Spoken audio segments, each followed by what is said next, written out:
Hi, welcome to real property pulse. ఈ videos చాలా మంది చూస్తున్నారండి. I'm very happy. బట్ ఏంటంటే ప్లీజ్ సబ్స్క్రైబ్ చేసుకోండి. ఎందుకంటే సబ్స్క్రిప్షన్స్ అని ఎక్కువ రావట్లే. మీరు సబ్స్క్రైబ్ చేయడం వల్ల ఏమి ఇదైపోదు. కాకపోతే ఏంటంటే సబ్స్క్రైబ్ చేయడం వల్ల డైరెక్ట్ మీ వాల్ మీదకి నా వీడియోని పెట్టిన వెంటనే మీ వీడియో మీదకి వస్తుంది, మీ వాల్ మీదకి వస్తుంది. ప్లీజ్ సబ్స్క్రైబ్ చేసి లైక్ చేసి ఈ వీడియోని కొంచెం షేర్ చేయండి ప్లీజ్. ఈరోజు మనం మాట్లాడుకోబోయే టాపిక్ ఏంటంటే సౌత్ హైదరాబాద్ అంటే బెంగళూరు హైవే. బెంగళూరు హైవేలో అదొకటి. సౌత్ హైదరాబాద్లో బెంగళూరు హైవే కూడా ఒక పార్ట్. దీంట్లో హైదరాబాద్లో మనం కనుక చూసుకున్నట్లయితే NH-44 ఇండియాలోనే అతిపెద్ద నేషనల్ హైవే. జమ్మూ కాశ్మీర్ నుంచి కన్యాకుమారి వరకు విస్తరించి ఈ హైవే ఉంది. అంటే ఇండియాలోనే అత్యంత పొడవైన రహదారులు ఇదొక రహదారి. దీంట్లో NH-44 మనం అంటే మనకు దాంట్లో ఉన్న ఒక పార్ట్ ఏంటంటే బెంగళూరు హైవే. అంటే హైదరాబాద్ నుంచి బెంగళూరు వరకు ఉన్న ఈ హైవే విస్తరించున్న దాన్ని మనం బెంగళూరు హైవే అంటాం. ఈ బెంగళూరు హైవే కోసం మనం పర్టికులర్ ఈరోజు ఈ వీడియోలో మాట్లాడుకుంటే కనుక మన హైదరాబాద్ ఇంతవరకు డెవలప్మెంట్ అయ్యింది అంటే ఆల్మోస్ట్ 70% IT కారిడార్స్ వల్ల, మిగతా 30% ఇండస్ట్రియల్ కారిడార్స్ ఇవన్నీ రావడం వల్ల మిగతా 30% మనకు డెవలప్మెంట్ అనేది జరిగింది. అయితే ఇక్కడ ఏంటంటే బెంగళూరు అనే సిటీ కూడా IT కారిడార్. అంటే మనకు IT అనగానే ఫస్ట్ గుర్తొచ్చేది ఏంటంటే బెంగళూరు గుర్తొస్తుంది. అలాంటి బెంగళూరుని ప్లస్ హైదరాబాద్ని కలిపి ఏకైక హైవే ఏదైనా ఉందంటే అది బెంగళూరు హైవే. ఇది ఒకటే కాదండి. అంటే మనము ఇప్పుడు రీసెంట్గా వింటున్నది, నేను చాలా వీడియోస్ చూశాను ఈ టాపిక్ మీద, కానీ దీన్ని ఎవరో ఎక్స్ప్లెయిన్ చేసింది లేదు ఈ టాపిక్ కోసం. అది ఏంటి, ఆ టాపిక్ ఏంటి అంటే దీనికి వేరే పేరు కూడా ఇప్పుడు కొత్తగా రీసెంట్గా పిలుస్తున్నారు, డిజిటల్ హైవే అని చెప్పేసి. చాలా నేను యూట్యూబ్ వీడియోస్ కూడా చాలా చూస్తూ ఉన్నాను. దాంట్లో ఏంటంటే డిజిటల్ హైవే అని చెప్పేసి అదే అక్కడతో క్లోజ్ చేసేస్తున్నారు వీడియో. అంటే అసలు డిజిటల్ హైవే అంటే ఏంటో ఒకసారి చూద్దాం. అంటే ఫస్ట్ మనం తెలుసుకున్న పాయింట్ ఏంటంటే మన బెంగళూరు నుంచి హైదరాబాద్ కనెక్ట్ చేసే ఏకైక హైవే బెంగళూరు హైవే. అక్కడ IT సెక్టర్ అనేది చాలా మనకన్నా వేగంగా డెవలప్ అయ్యి ఈరోజు అక్కడ స్క్వేర్ యార్డ్స్ నుంచి SFTలోకి ల్యాండ్ కొనే పరిస్థితికి బెంగళూరు అనేది వెళ్ళిపోయింది. సో ఆ సిటీని ప్లస్ మన హైదరాబాద్ సిటీని కలుపుతూ ఉంది కాబట్టి బెంగళూరు హైవే చాలా ఫేమస్ అయింది. Digital highway.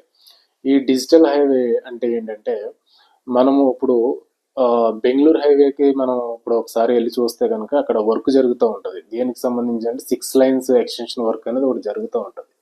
ఈ 6 లైన్స్ ఎక్స్టెన్షన్ అనేది దేనికి అంటే డిజిటల్ హైవేకి అనుసంధానం చేయడానికి అదంతా జరుగుతూ ఉంది.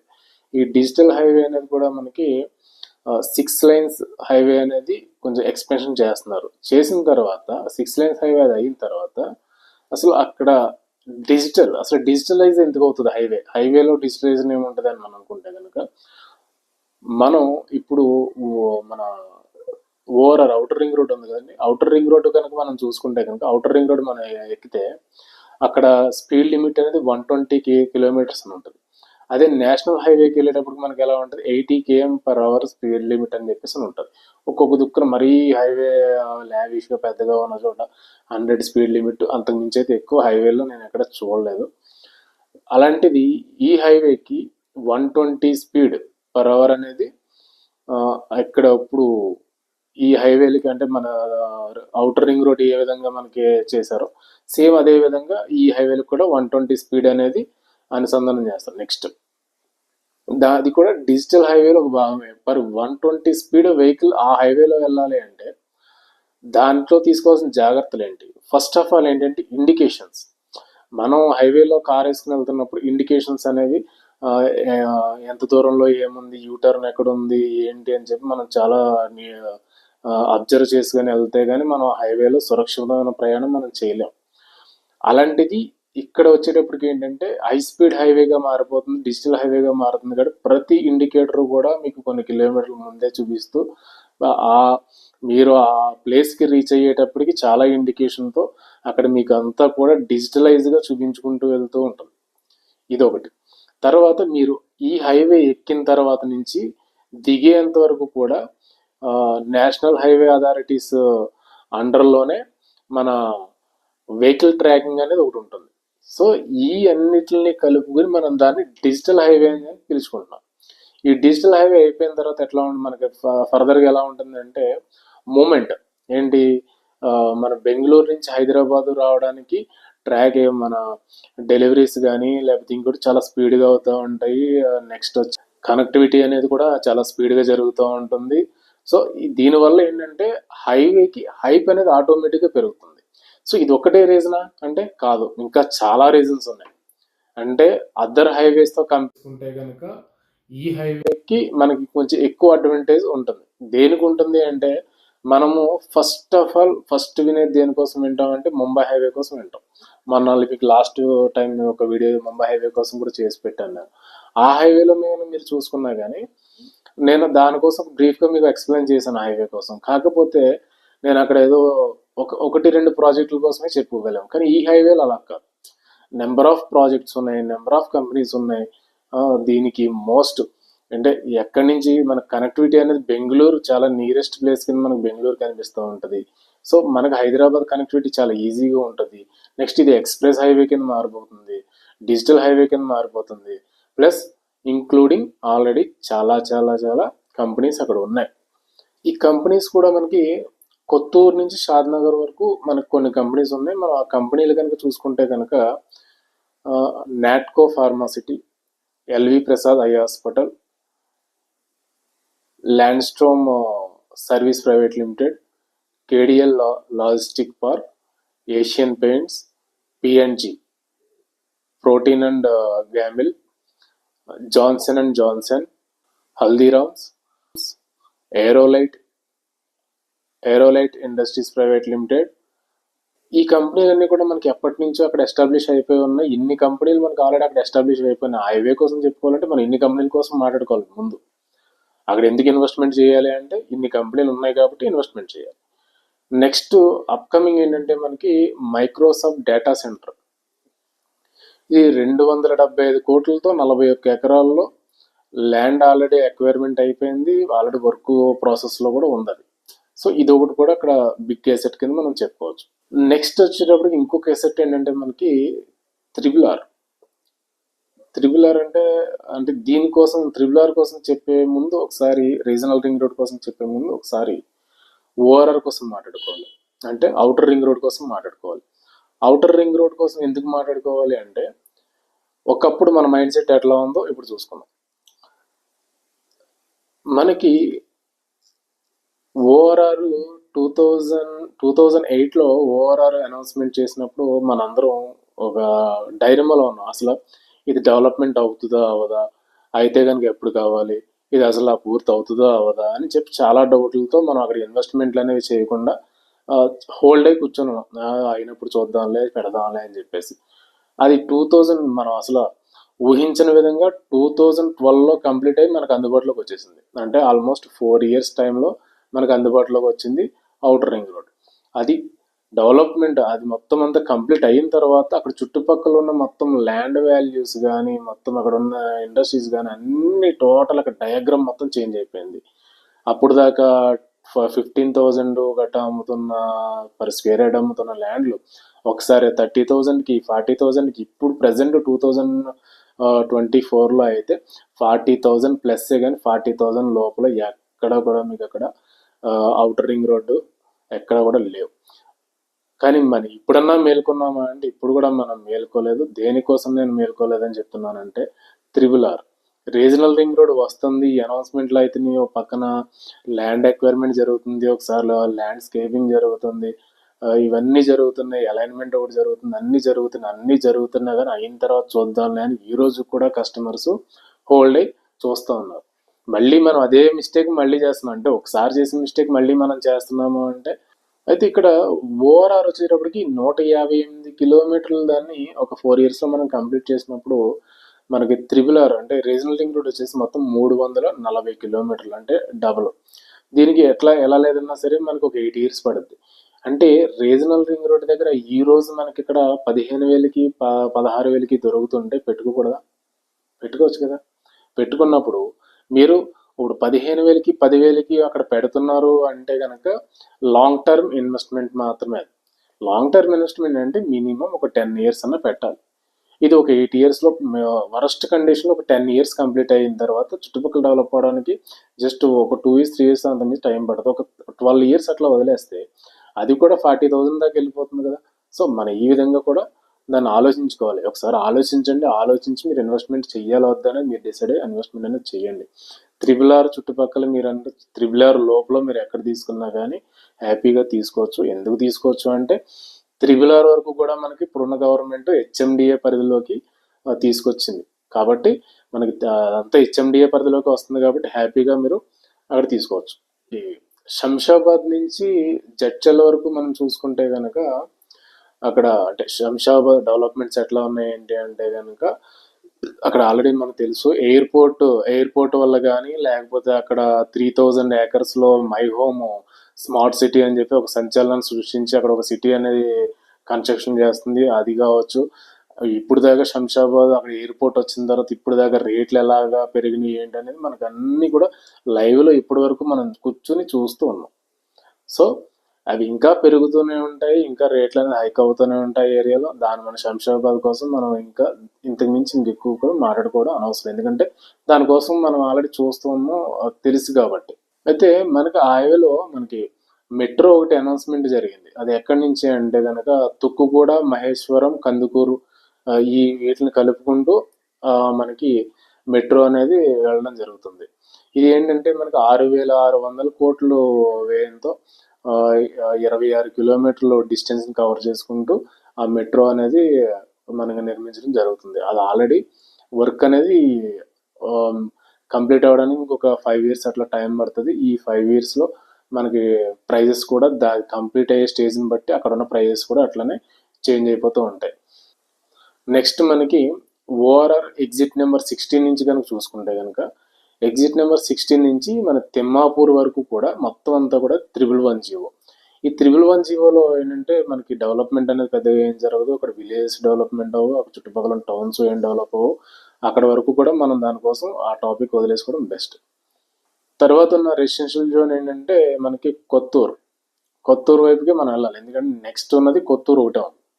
ఎక్కడ మన ఎగ్జిట్ నెంబర్ 16 నుంచి ఆల్మోస్ట్ తిమ్మాపూర్ దాటిన తర్వాత నెక్స్ట్ ఇమీడియట్గా వచ్చి కొత్తూరు వస్తుంది. ఈ కొత్తూరు నుంచి మనం చూసుకుంటే ఇందాక చెప్పినట్టు ఇప్పుడు కొత్తూరు నుంచి షాద్నగర్ వరకు ఉన్న కంపెనీలు అవే ఇప్పుడు ఇందాక మనం మాట్లాడుకున్నాం, ఆల్రెడీ లిస్ట్ మాట్లాడుకున్నాం కదా.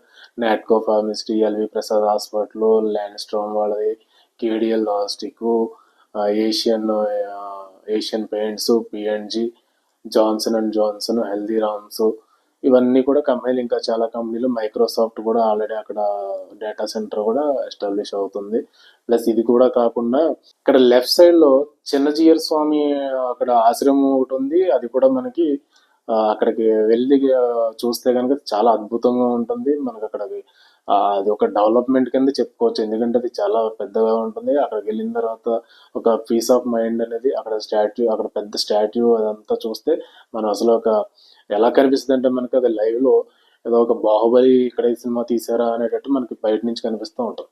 అంత బాగా అది కన్స్ట్రక్షన్ అయితే చేశారు. అదొకటి పర్యాటక ప్రాంతం కింద అదొకటి తీసుకోవచ్చు. ఇక్కడ మనం మెయిన్గా చెప్పుకోవాల్సింది ఏంటి అంటే కమ్మదానం విలేజ్. ఈ కమ్మదానం విలేజ్లో ఉన్నది ఏంటి అంటే మనకు అక్కడ డెవలప్మెంట్ అంటే ఇప్పుడు కొత్తగా మనకు అక్కడికి వస్తున్నది Nehru zoological park. Nehru zoological park already హైదరాబాద్లో ఉంది కదా అని చెప్పి మనం అనుకుంటాం. ఇప్పుడు ఏదైతే హైదరాబాద్లో నెహ్రూ జువాలజికల్ పార్క్ ఉందో అది వచ్చేసి కమ్మదానానికి షిఫ్ట్ చేస్తున్నారు. ఆల్రెడీ మీరు అక్కడికి వెళ్ళి చూసినా ఆల్రెడీ అక్కడ జూ పార్క్ ఉంటుంది. కమ్మదానం దాంట్లో జూ పార్క్ ఉంటుంది. అంటే మనం అక్కడ ఆలోచించాల్సింది ఏంటంటే ఇది వరకు మనకు అక్కడ జూ పార్క్ ఉన్నప్పుడు ఎక్కడ మన హైదరాబాద్లో జూ పార్క్ ఉన్నప్పుడు ఆ చుట్టుపక్కల ఉన్న ఏరియాలు అసలు ఏమీ లేకుండా ఒక అడవిలో ఉంటాయి. ఎప్పుడైతే జూ పార్క్ అక్కడికి వచ్చిందో అక్కడ ఒక పర్యాటక ప్రాంతం కింద మారి ఆ చుట్టుపక్కల ఇల్లులు రావడము, షాపులు రావడం, హోటల్స్ రావడం, అదొక అప్పుడు వన్ ఆఫ్ ది సిటీగా అక్కడ చేంజ్ అయిపోయింది అదంతా కూడా. నెక్స్ట్ ఇప్పుడు కమ్మదానం అనే విలేజ్లోకి ఇది ఇప్పుడు ఆల్రెడీ కొన్ని జంతువులను ఆల్రెడీ షిఫ్ట్ చేస్తూ ఉన్నారు. అక్కడ ఆల్రెడీ ప్రాసెస్ అనేది జరుగుతుంది. ఇదంతా కంప్లీట్ అయిపోయేటప్పటికి అక్కడ ఫుల్ ఫ్లెడ్జ్డ్గా అక్కడ ఆపరేషన్ స్టార్ట్ అయ్యేటప్పటికి ఒక వన్ ఇయర్ 1.5 ఇయర్ టైం పడుతుంది. ఈ 1 ఇయర్ 1.5 ఇయర్ టైం అయ్యేటప్పటికి ఆల్మోస్ట్ అక్కడ కమ్మదానం చుట్టుపక్కల ఉన్నది కానీ, లేకపోతే షాద్ నగర్, కమ్మదానానికి షాద్ నగర్ చాలా దగ్గర. సో షాద్ నగర్ ఏరియా కానీ మొత్తం అంతా కూడా చాలా ఫుల్గా డెవలప్మెంట్ అయ్యి ప్రైస్ కూడా మంచి ప్రైస్ అనేది పెరుగుతూ జరుగుతుంది. ఎందుకంటే ఇది కూడా వన్ ఆఫ్ ది మోస్ట్ ఎక్కువగా ఉన్న డెవలప్మెంట్లో ఇది ఒకటి. దీనికోసం మనం స్పెషల్గానే మాట్లాడుకోవాలి. నెక్స్ట్ ఏంటంటే మనకి ఇక్కడ టాలీవుడ్ దగ్గర నుంచి మొత్తం సినిమా యాక్టర్స్ ఎవరైతే ఉన్నారో అందరూ కూడా ఆల్మోస్ట్ షాద్ నగర్లోనే ఇన్వెస్ట్మెంట్లు అనేది ఆల్రెడీ చేసేసి ఉన్నారు. కొంతమంది ఏంటంటే ప్రకాష్ రాజ్ లాంటి వాళ్ళు ఏంటంటే ఫామ్ హౌస్లు కట్టుకుని ఉన్నారు. ఇంకా చాలా మంది చాలా యాక్టర్స్, పెద్ద పెద్ద యాక్టర్స్, మన ఈ మధ్య రిలీజ్ అయిన పెద్ద పెద్ద సినిమాలు రిలీజ్ అయిన యాక్టర్స్ కూడా అక్కడ షాద్ నగర్లో 100 ఎకరాల్లో ల్యాండ్లు కొన్నారు. అక్కడ ఫామ్ హౌస్లు కట్టుకోవడానికి ప్లాన్లు చేస్తున్నారు. ఎందుకంటే ఎయిర్పోర్ట్ దగ్గర, ఎయిర్పోర్ట్ అనేది ఒక 30 మినిట్స్ డ్రైవ్లో మన ఎయిర్పోర్ట్కి వెళ్ళిపోతాం. సో అప్పుడు ఎక్కడ ఉండాలనుకుంటారు? అక్కడ చుట్టుపక్కల ఉండి ప్రశాంతంగా ఉంటుందని అనుకుంటారు. అదొక రీజన్. కాబట్టి మ్యాక్సిమం అక్కడే కూడా మనకి ల్యాండ్స్ అనేది కొనడము అంతా కూడా జరుగుతుంది. షాద్ నగర్ నుంచి చర్చల వరకు కనుక చూసుకుంటే కనుక మధ్యలో ఉన్న బాలానగర్ అనేది ఇండస్ట్రియల్ ఏరియా కింద చాలా బాగా డెవలప్మెంట్ అయింది. అక్కడ ఉన్న దాంట్లో అదొకటి మంచి అసెట్ కింద చెప్పుకోవచ్చు. అది బాలనగర్ అనేది చుట్టుపక్కల మొత్తం అంతా కూడా. నెక్స్ట్ వచ్చేసేటప్పటికి పోలేపల్లి అని చెప్పేసి 1000 acres అక్కడ ఒక కారిడార్ అనేది ఇప్పుడు కొత్తగా ఫామ్ అవుతూ ఉంది. అది కూడా ఒక ప్లస్ పాయింట్ అని చెప్పుకోవచ్చు ఆ ఏరియాకి. నెక్స్ట్ వచ్చేసి ప్రైజెస్. ఓఆర్ఆర్ దగ్గర నుంచి RRR వరకు ల్యాండ్ రేట్స్ ఎట్లా ఉన్నాయి చూద్దాం. అది పెద్దగా ఎక్స్ప్లెయిన్ చేసేది ఏముండదు. ఒక్కొక్క జోన్లో ఒక్కొక్కలా ఉంటాయి. జస్ట్ మూడు బిట్లలో చెప్పేస్తాం. ఎంతవరకు మీరు పెట్టుకోవచ్చని మీరు డిసైడ్ అవ్వచ్చు. ఇప్పుడు అంటే ప్రజెంట్ 2024లో చూసుకుంటే ఓఆర్ఆర్ నుంచి మన తిమ్మాపూర్ వరకు కూడా అక్కడ ఏదన్నా కొంచెం మనకు R1 జోన్లు గట్టే HMDA ఏదైనా పర్మిషన్లు వచ్చిన ల్యాండ్లు ఏమన్నా ఉంటే కనుక, అంటే నేను చెప్పాను 110 అని చెప్పాను కదా, అక్కడక్కడ కొంచెం ల్యాండ్ ఏమన్నా ఉంటే ఉండొచ్చు. ఆ ల్యాండ్స్ కూడా మనకి 30,000 to 40,000 ఈ మధ్యలో మనకి HMDA దాంట్లో ఉన్నాయి. ఎందుకంటే ఓఆర్ఆర్కి నియర్ బై, ప్లస్ అక్కడ చాలా కంపెనీలు ఇవన్నీ ఉన్నాయి కాబట్టి మా మాత్రం ప్రైస్ అయితే ఉంటుంది. నెక్స్ట్ వచ్చేటప్పటికి కొత్తూరు నుంచి షాద్ నగర్. అంటే నెక్స్ట్ వచ్చేది కొత్తూరు నుంచి షాద్ నగర్. అంటే మనం ఈ 35,000 40,000 ఏదైతే మనం తిమ్మాపూర్ వరకు చెప్పుకున్నామో ఆ అమౌంట్లు అనేది మనం కొంచెం middle class families, higher middle class అక్కడ మనం ఇన్వెస్ట్మెంట్ చేయలేం, కష్టం. ఎందుకంటే రేట్లు అనేవి 40,000 35,000 దాటిన తర్వాత ఇంక మనం అక్కడ ఇన్వెస్ట్మెంట్ చేయాలంటే కష్టం. సో నెక్స్ట్ మనకి కొత్తూరు నుంచి షాద్ నగర్ ఈ ప్రైస్లో మనం చూసుకుంటే కనుక 20K నుంచి 30K ప్రైస్ మధ్యలో ఉంది. ఈ మధ్యలో ఏదైనా మంచి ప్రాపర్టీ ఏదైనా వస్తే కనుక హ్యాపీగా మీరు తీసుకోవచ్చు. నెక్స్ట్ అంటే ఇది ఏంటంటే మనకు కొంచెం middle class families, above middle class families వరకు అక్కడ ఇన్వెస్ట్మెంట్ అనేది హ్యాపీగా చేసుకోవచ్చు. ఎందుకంటే మనకి 20 నుంచి 30 వరకు వస్తుంది కాబట్టి ఒక 200 స్క్వేర్ యార్డ్స్ అంటే ఒక 60 lakhs 50 lakhs అవుతుంది. కాబట్టి ఒక 1,50,000 శాలరీ వచ్చే వాళ్ళు అక్కడ హ్యాపీగా ఇన్వెస్ట్మెంట్ అనేది చేయొచ్చు. నెక్స్ట్ ఏంటంటే షాద్ నగర్ టు బాలనగర్. ఇక్కడ 12,000 నుంచి 15,000 దాకా మీరు అక్కడ ప్రైస్ అనేది పెట్టుకోవచ్చు.